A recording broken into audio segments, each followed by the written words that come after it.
it seemed like a good time for us to discuss some of the Beatitudes that Jesus put forth a couple of thousand years ago. And so our idea about the Beatitudes is really how do we become essentially that receptor for the divine inspiration that we want to experience. The primary, or the first Beatitude, is really quite interesting in my opinion. God blesses those who realize their need for him, for the kingdom of heaven is given to them. That's the first Beatitude. How do we recognize our need for him? It seems to be that one of the things it's easy to notice in this world around us is that we are very fascinated by people who seem to have it all. Many times that Beatitude starts off with blessed are the poor, or blessed are the poor in spirit. And we, in this culture that we live in, we like people who have stuff, who are physically fit, who are attractive, who have got their degrees, who have got their stuff together. Those are the people that we think deserve our accolades. Those are the people we aspire to be, and often we fake to be. We try to purport ourselves as being, and so we don't all play on a level playing field. That is true.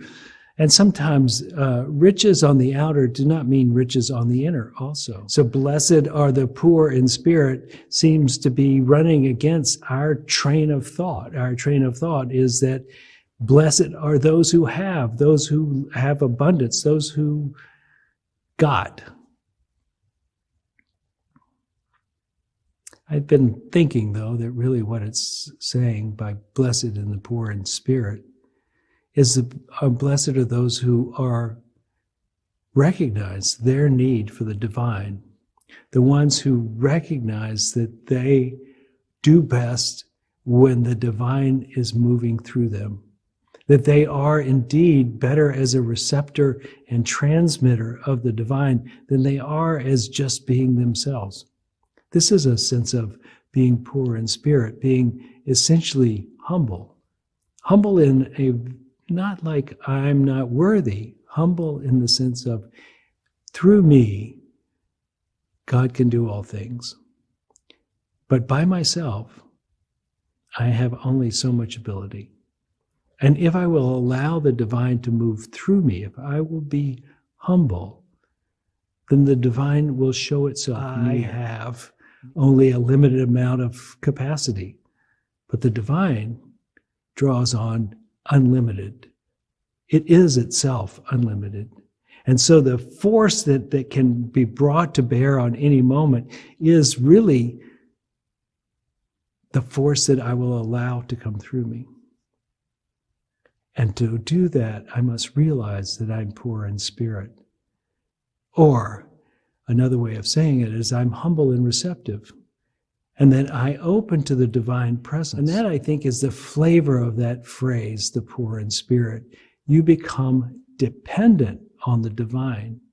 And in being dependent, now you have an invitation.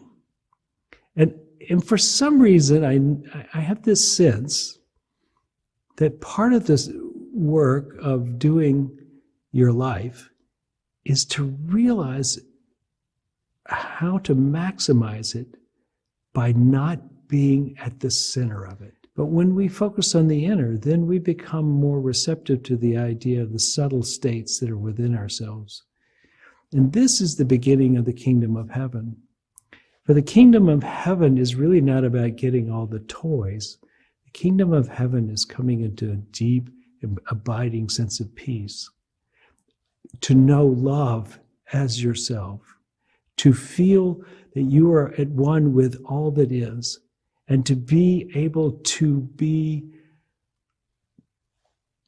happy with yourself. Simply okay, just as you are. This is the kingdom of heaven. This is not the kingdom of the earth. When we are attentive to the interior of our being, we can make steps toward the kingdom of heaven. Your heart might be the avenue through which you move into this state of receptivity. You can still maintain a sense of confidence in the world, but humility in the sense of knowing the source from which the energy comes. And by leading with your heart, leading with that part of you that is able to hold in its awareness, hold in its energy field, what seems to be bad and good at the same time, what seems to be agreeable and disagreeable at the same time. The heart, which is able to accept the world as it is, and yet to be willing to bring its best toward it. This is, I think, the pattern that this beatitude is talking about. For us to be open-hearted and yet to bring the divine through us by inviting it. You never know. When you turn to the divine, when you turn to this inner being and you feel the tenderness, you might also feel the joy.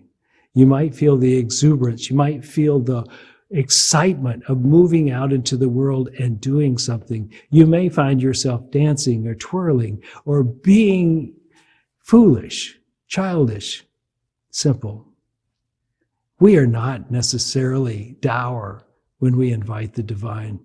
We can be something other than a Puritan. We can be the ecstatic that enjoys life, that plays, that loves, that sings, that dances.